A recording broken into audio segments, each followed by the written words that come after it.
Governor కోట MLC బిల్లులపై ఉత్కంఠ పెరిగిపోతోంది. ఇటీవలే తెలంగాణ కేబినెట్ కూడా ఇటు కోదండరాం అలాగే అజారుద్దీన్ పేర్లను ఇప్పటికే ప్రస్తావించే ఆ ఇద్దరు పేర్లను ఆమోదించడం కూడా జరిగింది.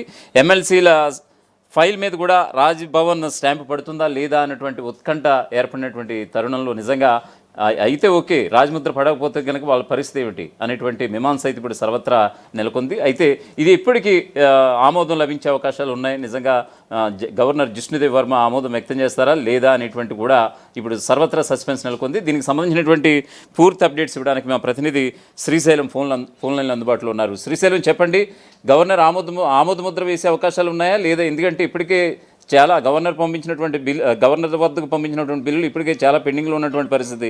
సో ఆల్రెడీ దీనికి ఏమన్నా మోక్షం లభించే అవకాశం ఉందంటారా?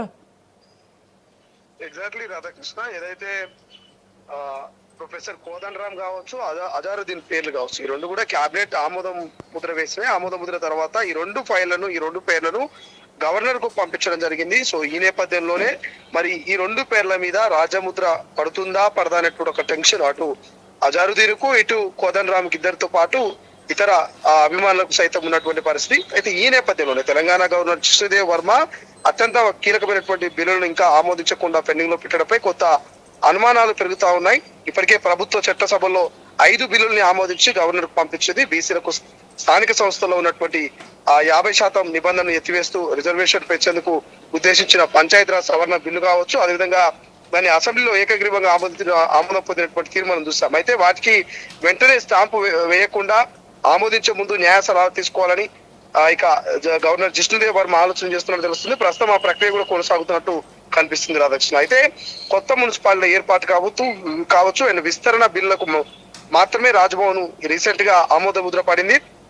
దీంతో మిగిలిన వాటికి ఆమోదం తెలుపుతారా లేక తిరిగి వెనక్కి పంపుతారన్న ఉత్కంఠమైనటువంటి వాతావరణం రాజకీయ సర్కిల్లో కొత్త చక్కర్లు కొడుతుంది. అయితే ప్రభుత్వ వర్గాల్లో మాత్రం అత్యంత కీలకమైనటువంటి ఎమ్మెల్సీల నియామకానికి సంబంధించిన బిల్లు కూడా పెండింగ్ లిస్ట్ లోనే ఉండడం చర్చనీయాంశంగా అయింది. అయితే గవర్నర్ కోట ఎమ్మెల్సీగా ప్రొఫెసర్ కోదండరాం, అజారుద్దీన్ పేర్లకు తెలంగాణ కేబినెట్ ఆమోదం తెలిపి గవర్నర్ కు సిఫారసు చేసింది. గతంలో ఇదే కోట కింద నామినేట్ అయినటువంటి కోదండరాము, జర్నలిస్టు అమీర్ అలీ ఖాన్ నియామకాన్ని ఇటీవల సుప్రీంకోర్టు రద్దు చేసింది. ఆ పరిస్థితుల్లో ఆగస్టు 31న జరిగిన కేబినెట్ భేటీలో గవర్నర్ కోట ఎమ్మెల్సీ అభ్యర్థుల ఎంపికపై అదేవిధంగా చర్చ జరిగింది. ఆ సందర్భంగానే గవర్నర్ కోటాలో తిరిగి ఎమ్మెల్సీలుగా కోదండరాం పేరును ఖరారు చేయడంతో పాటు అమీర్ అలీ ఖాన్ స్థానంలో అజారుద్దీన్ పేరును ఖరారు చేసింది.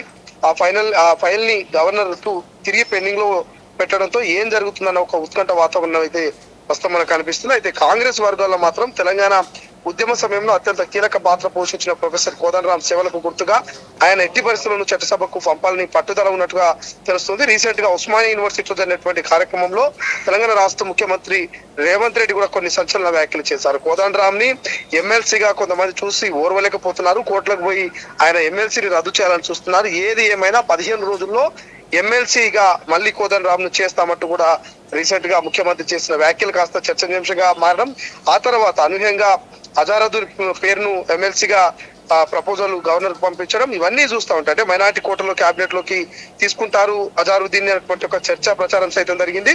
దీంతో ఆ ఫైల్ రాజ్భవన్ నుంచి స్టాంప్ తో బయటికి వస్తుందా లేక రివర్స్ అవుతుందా అన్న టెన్షన్ సైతం కొంత ఉంది. అయితే గాంధీ భవన్ వర్గాల్లో మాత్రం ప్రధానంగా బీఆర్ఎస్ హయాంలో కేబినెట్ సిఫారసు చేసిన 2 పేర్లను అప్పటి గవర్నర్ తమిళసై తిరస్కరించారు. ఈసారి అలాంటి పరిణామాలు ఎదురవ్వకుండా ప్రొఫెసర్ కోదండరాం గురించి ప్రత్యేకంగా నోట్ తయారు చేసినట్టు తెలుస్తోంది. టీజేఎస్ పేరుతో ఆయన ఒక రాజకీయ పార్టీ అధ్యక్షుడు అయినప్పటికీ రాష్ట్ర సాధనలో చేసిన పోరాటము, ప్రొఫెసర్ గా అందించిన సేవల్ని నోట్ లో క్షుణ్ణంగా పొందుపరిచినట్టుగా తెలుస్తోంది. ఒకవేళ గవర్నర్ లీగల్ ఒపీనియన్ కు వెళ్ళినా ఎట్టి పరిస్థితుల్లో తేడా లేకుండా పక్కా ప్రణాళికతో కాంగ్రెస్ పార్టీ వ్యవహరిస్తున్నట్టు తెలుస్తుంది రాధాకృష్ణ. గతంలో అలాంటి జాగ్రత్తలు తీసుకోకపోవడం వల్లనే సుప్రీంకోర్టులో ఎదురుదెబ్బ తగిలిందని అభిప్రాయం సైతం కొంత కాంగ్రెస్ పెద్దల్లో వ్యక్తమైనట్టు తెలుస్తుంది. సో మిగతా వాటి సంగతి ఎలా ఉన్నప్పటికీ ఎమ్మెల్సీల ఫైల్ విషయంలో చిన్న తిరకాసు ఉన్నందునే 15 రోజుల నుంచి ఏ నిర్ణయం తీసుకోకుండా పెండింగ్ లో పెట్టినట్టు తెలుస్తోంది. ఈ కేసులో సుప్రీంకోర్టు తుది తీర్పు వెలువడదాకా ఫైల్ పై సంతకం చేయవద్దని గవర్నర్ కు సూచించారట. అయితే న్యాయ నిపుణుల సలహా మేరకు అది పెండింగ్ లో పడ్డదని ఒక చర్చ జరుగుతుంది. మరి ఏదేమైనప్పటికీ అజారుద్దీన్ కు ఎమ్మెల్సీ పదవి ఇటీవల బీఆర్ఎస్ వర్కింగ్ ప్రెసిడెంట్ కేటీఆర్ ఆసక్తికర వ్యాఖ్యలు చేశారు. కోర్టు తుది తీర్పు వచ్చే వరకు అజారుద్దీన్ ఎమ్మెల్సీ అయ్యే అవకాశం లేదన్నారు. ఈ విషయంలో గవర్నర్ సంతకం చేసే అవకాశం లేదంటూ ఆయన చెప్పుకొచ్చారు. అజారుద్దీన్ క్రికెట్ లో బాగా కట్లు కొట్టేవారు. ఇప్పుడు అజారుద్దీన్కే పెద్ద కట్ కొట్టారని సెటారికల్ వేశారు. అయితే అజారుద్దీన్ సంతృప్తి పరిచేందుకు ముస్లింల ఓట్ల కోసం ఎమ్మెల్సీ అని ప్రకటించారంటూ విమర్శ చేస్తూ అజారుద్దీన్ త్రిశంకు స్వర్గంలో మిగిలిపోయారంటూ కొంత కేటీఆర్ విమర్శనాత్మకమైనటువంటి కామెంట్స్ చేసినటువంటి సందర్భం కూడా మనకు కనిపించింది. రాధాకృష్ణ, చూడాలి మొత్తం మీద సుప్రీంకోర్టు తుది తీర్పు వచ్చేంత వరకు గవర్నర్ వేచి ఉంటాడా, లేకపోతే ఆ లోపలే సంతకం పెట్టి మరి ఇటు అజారుద్దీన్ కావచ్చు కోదండరామ్ కి గ్రీన్ సిగ్నల్ ఇచ్చి రాజముద్ర వేస్తారా అనేది కొంత చూడాల్సిన అవసరం ఉంది భవిష్యత్తులో. Radhakrishna, okay Srisailam, thanks for updates. మొత్తానికి ఇది తెలంగాణ గవర్నర్ జిష్ణుదేవ్ వర్మ అత్యంత కీలకమైనటువంటి బిల్లులను ఇంకా ఆమోదించకుండా పెండింగ్లో పెట్టడంపై ఇలా కొత్త అనుమానాలు అయితే సర్వత్రా వ్యక్తమవుతున్నాయి. ఇప్పటికే ప్రభుత్వం చట్టసభల్లో 5 బిల్లులను ఆమోదించి గవర్నర్ కూడా పంపించింది.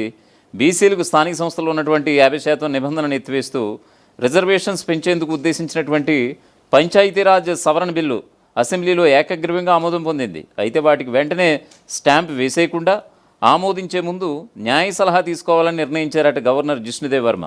ప్రస్తుతం ఆ ప్రక్రియ కూడా ఒకవైపు తెర వెనుక కొనసాగుతున్నట్లుగా తెలుస్తోంది. ఇక కొత్త మున్సిపాలిటీల ఏర్పాటు విస్తరణ బిల్లుకు మాత్రమే రాజ్భవన్ ఆమోదముద్ర పడింది.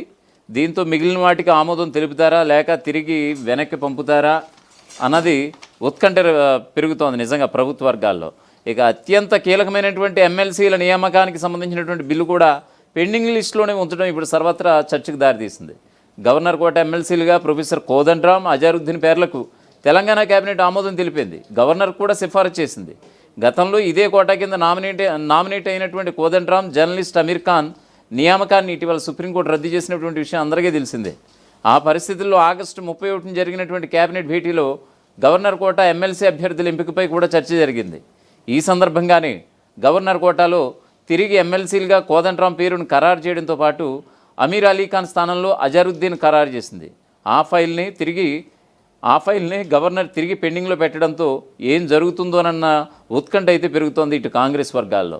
వాస్తవానికి తెలంగాణ ఉద్యమ సమయంలో అత్యంత కీలక పాత్ర పోషించినటువంటి ప్రొఫెసర్ కోదండరామ్ సేవలకు గుర్తుగా ఆయన ఎట్టి పరిస్థితుల్లో అయినా సరే చట్టసభకు పంపించాలని పట్టుదలగా ఉంది ఇటు రేవంత్ సర్కార్. మరొకవైపు అజారుద్దీన్ కూడా ఎమ్మెల్సీ ఇచ్చే మైనార్టీ కోటాలో క్యాబినెట్లోకి తీసుకుంటారు అనేటువంటి ప్రచారం సైతం ఇప్పుడు గాంధీ భవన్ వర్గాల్లో జోరుగా సాగుతోంది. దీంతో ఆ ఫైల్పై రాజ్భవన్ నుంచి స్టాంప్తో బయటకు వస్తుందా లేక రివర్స్ అవుతుందా అన్నటువంటి టెన్షన్ కూడా పెరిగిపోతుందట. బీఆర్ఎస్ హయాంలో కేబినెట్ సిఫారసు చేసినటువంటి 2 పేర్లను అప్పుడు గవర్నర్ తమిళసై తిరస్కరించారు. మరి ఈసారి అలాంటి పరిణామాలు ఎదురవ్వకుండా ప్రొఫెసర్ కోదండరామ్ గురించి ప్రత్యేకంగా నోట్ తయారు చేసినట్లుగా తెలుస్తోంది. టీజేఎస్ పేరుతో ఆయన ఒక రాజకీయ పార్టీ అధ్యక్షుడు అయినప్పటికీ కూడా రాష్ట్ర సాధనలో చేసినటువంటి పోరాటాలు కావచ్చు, అలాగే ప్రొఫెసర్గా అందించినటువంటి సేవలకు కావచ్చు, ఆ యొక్క మొత్తం ఆయన యొక్క వ్యక్తిత్వాన్ని ఉద్దేశిస్తూ మంచిగా ఆ నోట్లో పొందుపరిచినట్టుగా తెలుస్తోంది. ఒకవేళ గవర్నర్ లీగల్ ఒపీనియన్కి వెళ్ళినా కూడా ఎట్టి పరిస్థితుల్లో తేడా పడకుండా పక్కా ప్రణాళికతో కాంగ్రెస్ పార్టీ వ్యవహరిస్తున్నట్లుగా తెలుస్తోంది. గతంలో అలాంటి జాగ్రత్తలు తీసుకోకపోవడం వల్లే సుప్రీంకోర్టులో ఎదురు దెబ్బ తగిలిందన్నటువంటి అభిప్రాయం అయితే ఇప్పుడు కాంగ్రెస్ పెద్దల్లో ఉన్నట్లుగా తెలుస్తోంది. మిగతా వాటి సంగతి ఎలా ఉన్నా కూడా ఎమ్మెల్సీల ఫైల్ విషయంలో చిన్న తిరగాసు ఉంది. అందువల్లనే 15 రోజుల నుంచి ఏ నిర్ణయం తీసుకోకుండా గవర్నర్ జిష్ణుదేవ్ వర్మ పెండింగ్లో పెట్టారు అనేటువంటి ఊహాగానాలు అయితే ఇప్పుడు సర్వత్రా వినిపిస్తున్నాయి. మరి ఈ కేసులో సుప్రీంకోర్టు తుది తీర్పు వెలువడేదాకా ఫైల్పై సంతకం చేయవద్దని గవర్నర్కు సూచించారట ఇటు న్యాయ నిపుణులు. అందుకే అది పెండింగ్లో పడిందని కూడా చాలామంది చెప్తున్నారు. ఇక అజరుద్దీన్ విషయానికి వస్తే కనుక అజరుద్దీన్ ఎమ్మెల్సీ పదవిపై ఇటీవల బీఆర్ఎస్ వర్కింగ్ ప్రెసిడెంట్ కేటీఆర్ కూడా ఆసక్తికర వ్యాఖ్యలు చేశారు.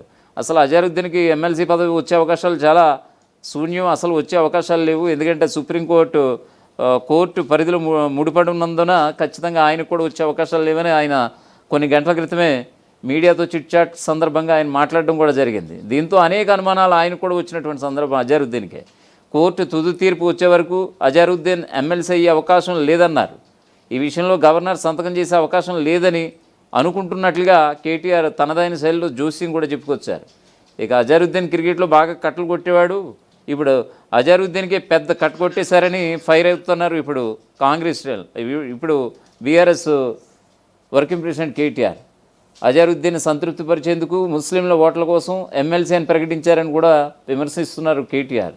మరి అజరుద్దీన్ నిజంగానే త్రిశంకు స్వర్గంలో మిగిలిపోయారా అనేటువంటి వ్యాఖ్యలతో ఎద్దేవా చేసినటువంటి పరిస్థితి కనిపిస్తోంది బీఆర్ఎస్ వర్కింగ్ ప్రెసిడెంట్ కేటీఆర్. అసలైన తొలి వెలుగు. ఫాలో వాట్సాప్ @తొలి వెలుగు official.